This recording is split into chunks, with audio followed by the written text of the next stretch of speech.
አንድ አምላክ በሚሆን በስመ አብ ወወልድ ወመንፈስ ቅዱስ አሐዱ አምላክ አሜን።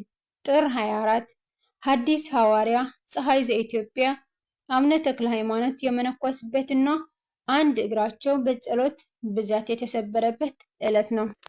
በዓቷን በማጽናት ለ22 ዓመታት ዘግታ የኖረችውና የላማ የጣፈጠ ቀምሳ የማታውቀው ቅድስት ማርያም ዕረፍቷ ነው።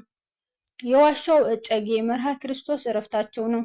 ቅድስት ማርያም ይህችም ቅድስት ከታላላቅ ወገኖች የሆነች የከበረች ተጋዳይ ናት። ወላጆቿ ደጋግ ክርስቲያኖች ናቸው። እነርሱም በልጃቸውን ማርያን በሃይማኖት በምግባር አሳደጓትና ዕድሜዋ ሲደርስ ሊያጋቧት አሰቡ። ነገር ግን ቅድስት ማርያም አግብታ በዓለም መኖር አልወደደችምና እሺ አላለችም። ወላጆቿም በሞቱ ጊዜ የተውላትን ብዙ ወርቅና ንብረት ሁሉንም ለድሆችና ለጦም አዳሪዎች ሰጥታ ከእስክንድሪያ ውጭ ወዳሉ ገዳማት ሄዳ ወደ አንዱ ገባች። ወደ ገዳምም ገብታ ከመነኮሰች በኋላ ታላቅ ተጋድሎን ተጋደለች።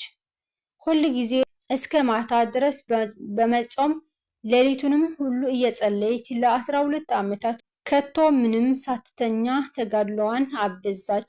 የክብር አስኬማን ከለበሰች በኋላም ከጥጥ ባዘቶ የተሰራ ልብስ ከላይዋ ላይ ጥላ ለበሰች። በዓቷም ለመዝጋት ወሰነች። ይህንንም ሐሳቧን ትፈቅድላት እንደሆነ ወደ እመምኔቷ ዘንድ በመሄድ መልካም ፍቃዷን ጠየቀቻት። እርሷን ፈቀደችላት። ከዚህም በኋላ ቅድስት ማርያም በዓቷን ዘጋች። የዕለት ጉርሷን የምትቀበልበት ትንሽ መስኮት ቀደደች። ቅዱስ ሥጋ ወደሙንም በዚያው ትቀበላለች። በዚያችም በዓቷ ውስጥ ለ22 ዓመታት ዘግታ ኖረች። በዚህ ሁሉ ጊዜ ቁማ ትጸልያለች። በእንቅልፍም ጊዜ ጥቂት ታርፋለች። ሌሊቱም ሁሉ ቁማ ታድራለች። በየሁለት ቀኑ በውሃ ብቻ የራሰ እንጀራ እየተመገበች ኖረች። አብይ ጾምም በመጣ ጊዜ በየ3 ቀኑ እየጾመች በውሃ የራሰ ሽምብራ ብቻ ትቀምስ ነበር። ጥር 11 ቀን የከበረ የጥምቀት በዓል በሆነ ጊዜ ከተባረከው ውሃ ያመጡላት ዘንድ ለምና አመጡላት። ቅዱስ ሥጋው ወደሙን ከተቀበለች በኋላ ከጥምቀቱ ውሃ ጠጣች። ከዚህም በኋላ የዕረፍቷ ጊዜ እንደደረሰ አውቃ እስከ ጥር 21 ቀን ቅዱስ ሥጋ ወደሙን ተቀብላ ተኛች። እመምኔቷ አስጠራቻትና ስትመጣላት እጆቿንና እግሮቿን እየሳመች ወደ ክብር ባለቤት ወደ ጌታዬ ክርስቶስ ላደረሱኝ እግሮችሽ እገዛለሁ አለቻት። ደናግሉንም ሁሉ አስጠርታ ተሳለመቻቸውና ከ3 ቀን በኋላ ሁሉም ተመልሰው መጥተው እንዲጎበኟት ለመነቻቸው። ይህም በጥር 24 ቀን ነው። እነርሱም እንደለመነቻቸው በ3ኛው ቀን ተመልሰው ቢመጡ ቅድስት ማርያም አርፋ አገኟት። በክብር ገንዘው ከደናግል አስከሬን ጋር አኖሯት። ረድኤት በረከቷ አይደርብን። እግዚአብሔር በጸሎቷ ይማረን አሜን። እጨጌ መርሐ ክርስቶስ ጻድቁ የገዳማት ሁሉ አባት እየተባሉም ይጠራሉ። ትውልዳቸው ሸዋ ምራቤቴ ሜዳ ሲሆን ለገዳማት ብዙ የደከሙ አባት ናቸው። በተለይም በእጅጉ የሚታወቅበት አንድ ገድል አላቸው። ይኸውም እንደ ነዳይ ሆነው ለምነው ያገኙትን ለጦም አዳሪዎች በመመጽወት ይታወቃሉ። ከባለ ሀብቶች ለምነው ያገኙትን ለድሆች ይመጽውቱና በቀረው ቤተክርስቲያን ያሰሩበታል። አስደናቂ ገድላቸውና አጽማቸው በደብረ ሊባኖስ ይገኛል። በትግራይም ትልቅ ገዳም አላቸው። ዕረፍታቸው ጥር 24 ቀን ሲሆን ሕዝቡ ግን የሚያከብረው በዓለ ልደታቸው ነው። ረድኤት በረከታቸው ይደርብን። እግዚአብሔር በጸሎታቸው ይማረን አሜን። ሐዲስ ሐዋርያ አቡነ ተክለ ሃይማኖት ዘደብረ ሊባኖስ። ተክለ ሃይማኖት ማለት የሃይማኖት ተክል፣ ተክለ አብ፣ ተክለ ወልድ፣ ተክለ መንፈስ ቅዱስ ማለት ነው። እግዚአብሔር አምላካችን ለኢትዮጵያ ሐዲስ ሐዋርያ አድርጎ የመረጣቸው ጻድቁ አባታችን ተክለ ሃይማኖት በሊቀ መላእክት በቅዱስ ሚካኤል አብሳሪነት ከአባታቸው ከካህኑ ጸጋ ዘአብና ከእናታቸው ከቅድስት እግዚአብሔር መጋቢት 24 ቀን ተጸንሰው ታኅሳስ 24 ቀን 1197 ዓ.ም ተወለዱ። ጻድቁ በተወለዱ በ3ኛው ቀን ከእናታቸው እቅፍ ወርደው አሐዱ አብ ቅዱስ፣ አሐዱ ወልድ ቅዱስ፣ አሐዱ መንፈስ ቅዱስ ማለትም አንድ አብ ቅዱስ ነው፣ አንድ ወልድ ቅዱስ ነው፣ አንድ መንፈስ ቅዱስ ነው በማለት የፈጠራቸውን አምላክ አመሰግነውታል። ወላጆቻቸውም ስማቸውን ፍስሐ ጽዮን አሏቸው። ይኸውም የጽዮን ተድላዋ ደስታዋ ማለት ነው። የወላጆቻቸው የቀድሞ ስማቸው ዘርአ ዮሐንስ እና ሳራ ይባል ነበር። ቅዱሳን አባቶቻችን እነ አቡነ ተክለ ሃይማኖት እና እነ አቡነ ዜና ማርቆስ፣ ሌሎቹም እነ አቡነ ሳሙኤል ዘደብረ ወገግ፣ አቡነ ሕፃን ሞዓ፣ አቡነ አኖሬዎስ፣ አቡነ ገላውዲዮስ፣ አቡነ ማትያስ ዘፈጠጋርና አቡነ ቀውስጦስ ዘመሃግል የትውልዳቸው መሰረት ኢያሱ ሌዋውያን ክፍል ትሆን ዘንድ ከለያት ከኢየሩሳሌም ነው። ስማቸውም የጠቀስኳቸው እነዚህ ቅዱሳን አባቶቻችን የወንድማሞች ልጆች ሲሆኑ ከአዳም ጀምሮ 61ኛ ትውልድ ናቸው። ይኸውም እንዴት ነው ቢሉ ትውልዱ ከአዳም ጀምሮ በካህኑ አሮን በኩል የሆነውና የሌዋውያን ሊቀ ካህናት የነበረው የሳዶቅ ልጅ አዛርያስ በንጉሥ ሰሎሞን ዘመን ከታቦተ ጽዮንና ከብዙ ሌዋውያን ካህናት ጋር ሊቀ ካህናት ሆኖ ከኢየሩሳሌም ወደ ኢትዮጵያ መጥቶ አክሱም ተቀምጦ ኖረ። የኦሪትም ሕግ እየዞረ ለኢትዮጵያ ሰዎች ያስተማረ። ትውልዱም በአብርሃ ወአጽብሃና በአባ ሰላማ ዘመን እስከነበረው እንበረም የሚባለው ጻድቅ ድረስ ደረሰ። የእንበረምም ትውልድ ደገኛው ሕይወት ብነ በጽዮን ድረስ ደረሰ። ሕይወት ብነ በጽዮንም የደማስቆ ምድር ከሚሏት ከወለቃ ጋር የመኮንን ልጅ የሆነችውን ወለተ ሳውልን አግብቶ አበይድላን ወለደ። አበይድላም በንጉሥ ድልአጅን ዘመነ መንግስት ለ150 ካህናት አለቃ ሆኖ በወለቃ ሀገር የክርስቶስን የወንጌል ሕግ እያስተማረ ብዙዎችን አጠመቀ። እስከ ሸዋ ምድር ድረስ እያስተማረ መጥቶ በሸዋ ምድር ተቀመጠ። ብዙ አብያተ ክርስቲያናትም አሳነጸ። እጅግ አስደናቂ ተአምራትንም ያድርግ ነበር። በሸዋ ጽላልሽ ተቀምጦ ሲያስተምርም በአንዲት ቀን እስከ 200,000 ሕዝብ ያጥምቅ ነበር በማለትም ገድለ አቡነ ተክለ ሃይማኖት ይመሰክርለታል። አበይድላ በመጨረሻ በፍቃደ እግዚአብሔር ከሸዋ ጽላልሽ ምድረ ዞረሬ ሚስት አግብቶ ሀበነ እግዚእን ወለደ። ሀበነ እግዚእም በኩረ ጽዮንን ወለደ። በኩረ ጽዮንንም ህዝበ ቅድስን ወለደ። እርሱም ነገደ እግዚእ የተባለ ነው። ህዝበ ቅድስም ብርሃነ መስቀልን ወለደ። እርሱም አቃቢነ እግዚእ የተባለ ነው። ብርሃነ መስቀልም ሕይወት ብነን ወለደ። እርሱም ሴትን ወለደ። ሴትም ወረደ ምህረትን ወለደ። ወረደ ምህረትም ዘካርያስን ወለደ። ዘካርያስም የእነ አቡነ ተክለ ሃይማኖት አባት የሆኑ 6 ወንድማሞች ልጆችን ወለደ።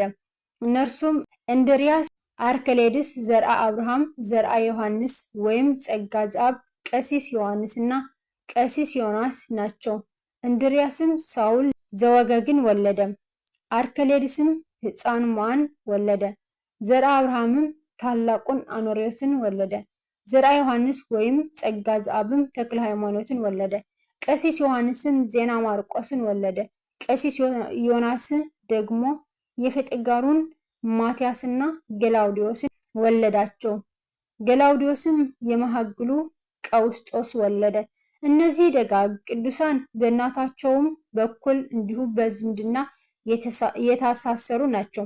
ማቴዎስ የተባለው ደገኛ ክርስቲያን የሸዋ ገዥ የነበረ ሲሆን አንድ ወንድ ልጅ መድኃኒነ እግዚእ እና 3 ሴቶች ልጆችን ወለደ። 3ቱ ሴቶች ልጆችም እምነ ጽዮን፣ ትቤ ጽዮንና ክርስቶስ ዘመዳ ይባላሉ። 3ቱ እህትማማቾቹም ደጋጎች አባቶቻችን ወለዱልን። እምነ ጽዮን የእነ ዜና ማርቆስ እናት ማርያም ዘመዳና ወለደች። ትቤ ጽዮንም ሕፃን ሞዓን ወለደች። ክርስቶስ ዘመዳ ደግሞ ታላቁን አኖሬዎስን ወለደች። የፈጠጋሩን ገዥ መድኃኒነ እግዚእም ደግሞ የተክለ ሃይማኖት እናት እግዚአብሔርን በሌላ ስሟ ሳራን ወለደ። አቡነ ተክለ ሃይማኖት ከልጅነታቸው ጀምሮ በወላጅ አባታቸው በካህኑ ቅዱስ ጸጋ ዘአብ ግብረ ዲቁናን ስርዓተ ቤተክርስቲያንን ሲያጠኑ ቆይተው በ15 እና በ22 ዓመታቸው ከእስክንድሪያው ሊቀ ጳጳስ ከአቡነ ቄርሎስ ዲቁናን ቅድስናን ተቀብለዋል። ብፁዕ ወቅዱስ አባታችን ቅድስት ቤተክርስቲያንን በወጣትነት እድሜያቸው ያገለግሉ እንደነበር በዚህ ይታወቃል። ከዕለታት በአንዱ ቀን አባታችን ከጓደኞቻቸው ለአንድ ወር ወደ ዱር ሄደው ሳለ ሊቀ መላእክት ቅዱስ ሚካኤል ተገልጦ ታያቸው። ቅዱስ አባታችንም እንደዚህ ባለ ገናነት የማይህ ጌታዬ ማን ነህ ባሉት ጊዜ ቅዱስ ሚካኤል ዘወትር የምጠብቅህ ካንተ የማይለይ እናትህና አባትህም ስላንተ ከውሃ ስጥመትና ከምርኮ ያዳንኳቸው እኔ ሚካኤል ነኝ። ከእንግዲህ አውሬ አዳኝ አትሁን፣ ሰውን ወደ እግዚአብሔር ለመመለስ ሰውን በትምህርት የምታድን ሁን እንጂ። እነሆ እግዚአብሔር ጽኑ ስልጣን ሰጥቶሃልና ሙት ታነሳለህ፣ ድውያንን ትፈውሳለህ፣ አጋንንትም አንተን በመፍራት ይሸሻሉ። ስምህ ፍስሐ ጽዮን አይሆን ተክለ ሃይማኖት ይሁን እንጂ። ትርጓሜውም ተክለ አብ፣ ተክለ ወልድ፣ ተክለ መንፈስ ቅዱስ ማለት ነው አላቸው። ቅዱስ ሚካኤል ይህን ሲነግራቸው ጌታችን በስጋ ከደቀ መዛሙርቱ ጋር እንደነበር ሆኖ መልከ መልካም ጎልማሳ መስሎ ታያቸው። ጌታችንም ወዳጄ እንዴት ሰነበትክ ቸር አለህ አላቸው። አቡነ ተክለ ሃይማኖትም ጌታዬ ሆይ አንተ ማነህ ብለው ሲጠይቁት ጌታችንም እኔ የዓለም መድኃኒት ኢየሱስ ክርስቶስ ነኝ፣ በእናትህ ማኅፀን ፈጥሬህ ያከበርኩህ እኔ ነኝ። በተወለድክ በሶስተኛው ቀን አሐዱ አብ ቅዱስ፣ አሐዱ ወልድ ቅዱስ፣ አሐዱ መንፈስ ቅዱስ ውእቱ ቅዱስ ብለህ ታመሰግነኝ ዘንድ የምስጋና ሀብተ ያሳደርኩልህ እኔ ነኝ። በረሃብ ዘመን በቤት የሚያሻው ምግብ ሁሉ ቅቤው የስንዴው ዱቄት በእናትህ በአባትህ ቤት ይመላ ዘንድ በእጅህ ሀብተ በረከት ያሳደርኩብህ እኔ ነኝ። ያንን ሰው አንተን በተጣላ ጊዜ በነፋስ አውታር የሰቀልኩት በመዓት ጨንገር የገረፍኩት እኔ ነኝ። ውሃ ጠምቶህ በለመንከን ጊዜ ከደረቀ መሬት የጣፈጠ ውሃ ያመነጨሁልህ እኔ ነኝ። ከልጅነትህ ጀምሮ እስከ ዛሬ ድረስ ብዙ ተአምራት እያደረጉ በአንተ እጅ የታመመውን ያዳንኳቸው እኔ ነኝ። ወደፊትም አድርግልሃለሁ አላቸው። ይህንን ብሎ በእጆቹ ባረካቸውና ንሳ መንፈስ ቅዱስ ብሎ የሹመትን ሀብት አሳደረባቸው። ዳግመኛም በምድር ያሰርከው በሰማይ የታሰረ ይሁን፣ በምድርም የፈታኸው በሰማይ የተፈታ ይሁን። አንተን የሰማ እኔን መስማቱ ነው፣ የላከኝ አባቴንም መስማቱ ነው። አንተን እምቢ ያለ እኔን እምቢ ማለት ነው፣ የላከኝ አባቴንም እምቢ ማለት ነው። ይህን ስልጣን ቀድሞ ለሐዋርያት ሰጥቻቸው ነበር። ከሐዋርያትም ሹመትን የተቀበለ ጳጳሱ ትሾምና ትሽር ትተክልና ትነቅል ዘንድ ስልጣንን ሰጠሁህ።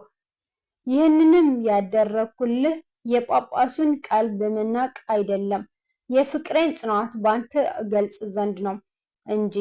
ሐዋርያት ወዳልደረሱበት ሕዝብ በመምህርነት እልክህ ዘንድ በሚካኤል ቃል አዲስ ስም አወጣሁልህ። አንተም በማናቸውም ስራ ከእነርሱ አታንስም፣ ሐዲስ ሐዋርያ አድርጌሃለሁና ሰውን ሁሉ በእኔ ስም እያስተማርክ ታሳምን ዘንድ ሚካኤልም ባሰብከው ስራ ሁሉ ረዳት ይሁንህ። ሁል ጊዜ ካንተ አይለይም፣ በምትሄድበትም ጎዳና ሁሉ እርሱ መሪ ይሁንህ። እኔም ባለ ዘመንህ ሁሉ አልለይህም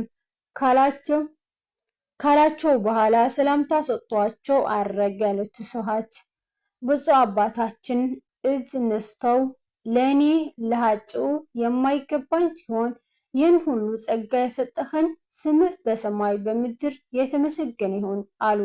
ከዚያች ቀን ጀምሮ ሀብተ ኃይልን የተሞሉ ሆኑ። ወደ ቤታቸው ተመልሰው ያላቸውን ሀብት ንብረት ሁሉ ለቤተ ክርስቲያን ለድሆችና ለጦማዳሪዎችን ሰጥተው ጨረሱ። ከዚያም አቤቱ ጌታዬ ኢየሱስ ክርስቶስ ሆይ የመንግስተ ሰማያትን በር ትከፍትልኝ ዘንድ እነሆ ቤቴን እንደተከፈተ ተውኩልህ ብለው ቤታቸው እንደተከፈተ ትተው ወንጌልን ለማስተማር ወጡ። ጻድቁ አባታችን በሀገራችን ኢትዮጵያ የተዘዋወሩ ህዝቡን ከኃጢአት ወደ ገቢረ ጽድቅ ከክህደት ወደ ሃይማኖት ስለመለሱት በዚህም የተነሳ ለኢትዮጵያውያን ብርሃን ተብለዋል። አባታችን ለ7 ዓመታት በአንድ እግራቸው በመቆም ያለ ምግብና ያለ ውሃ በትህርምት ሌሊትና ቀን እንቅልፍ በማጣት እንደምሰሶ ጸንተው በተመስጦ በትጋት ለሰው ዘር ሁሉ ድህነትን ሲለምኑ ኖረዋል። ከ7 ዓመታት ውስጥ ጥቂት ውሃ የቀመሱት በ4ኛው ዓመት ብቻ ነበር። በዚህ ጊዜ ውስጥ ጌታችን ተገልጦላቸው በሰው አእምሮ ሊታሰብና ሊለካ የማይችል ትልቅና ልዩ የመንግስት አዳራሽ ከሰጣቸው በኋላም የመለኮትን ነገር የሚናገር የእሳት አንደበት ያላቸው የመንግስት ልብስ አለበሳቸው። በመስቀል ምልክት የተጌጡት 7 የሕይወት አክሊላት አቀዳጃቸው። ይኸውም ስለ ቀናች ሃይማኖትን ለማስተማር መላዋን ኢትዮጵያን ስለመዞርህ ከአረማውያን ሕዝብ ጋር በሃይማኖት ስትታገል ደምህን ስለማፍሰስህ ወደ ኢየሩሳሌም ወርደህ ልዩ ልዩ የቅዱሳን ቦታዎች ስለመሳለምህ በ7 ዓመታት ቁመት የአንዱ አገዳ እግርህ ስለመሰበሩ ስለ ብዙ ጾም፣ ጸሎት፣ ስግደትህ ስለ ልብህ ንጽህናና ቅድስና በማለት የሕይወት አክሊላትን ካቀዳጃቸው በኋላ ዝክራቸውን በማዘከር መታሰቢያቸውን የሚያደርጉ ሁሉ በዚህ ዓለምም ሆነ በወዲኛው ዓለም ፍጹም ዋጋና ፍጹም ክብር እንደሚሰጣቸው ጌታችን ታላቅ ቃል ኪዳን ገብቶላቸዋል። ስጋቸውም ወዴት ይቀበር ዘንድ እንዳላቸው ሲነግራቸው እስከ 57 ዓመት ስጋህ ከዚህ ይቀበራል። ከ57 ዓመት በኋላ ግን ይህች ዋሻ ትናዳለች። በዚህም ገዳም አደባባይ በስምህ ታላቅ ቤተክርስቲያን ልጆችህ ሰርተው ስጋህን አፍልሰው በውስጡ ያኖራሉ አላቸው። በመጨረሻም አባታችን ለ10 ቀናት ያህል በተስቦ ሕመም ቆይተው ፈጣሪያቸው የገባላቸውን ቃል ኪዳን ለመነኮሳት መንፈሳውያን ልጆቻቸው ከነገሯቸው በኋላ ነሐሴ 24 ቀን በታላቅ ክብር አርፈዋል። የቅዱስ አባታችን በዓላቶቻቸው እነዚህ ናቸው። መጋቢት 24 ቀን 1196 ዓ.ም ጽንሰታቸው፣ ታኅሳስ 24 ቀን 1197 ዓ.ም ልደታቸው፣ ህዳር 24 ቀን ከ24ቱ ካህናተ ሰማይ ጋር በሕይወተ ሥጋ እያሉ የሥላሴን መንበር ያጠኑበት ነው። ነሐሴ 24 ቀን 1296 ዓ.ም ዕረፍታቸው ነው። ግንቦት 12 ቀን 1353 ዓ.ም ፍልሰተ አጽማቸው ነው። ጥር 4 ቀን 1289 ዓ.ም ደግሞ በጸሎት ብዛት አንድ እግራቸው የተሰበረበት ነው። ነገር ግን የዕረፍታቸውን ቀን ይዞ በዚሁ በጥር ወር በ24 ከመነኮሱበት በዓላቸው ጋር አብሮ ይከበራል። የቅዱስ አባታችን አቡነ ተክለ ሃይማኖት በረከት ረድኤታቸው ይደርብን። እግዚአብሔር በጸሎታቸው ይማረን፣ አሜን። በወደቀ በተረፈ በአፈ ቅዱሳን ይታረምልኝ ለይኩን።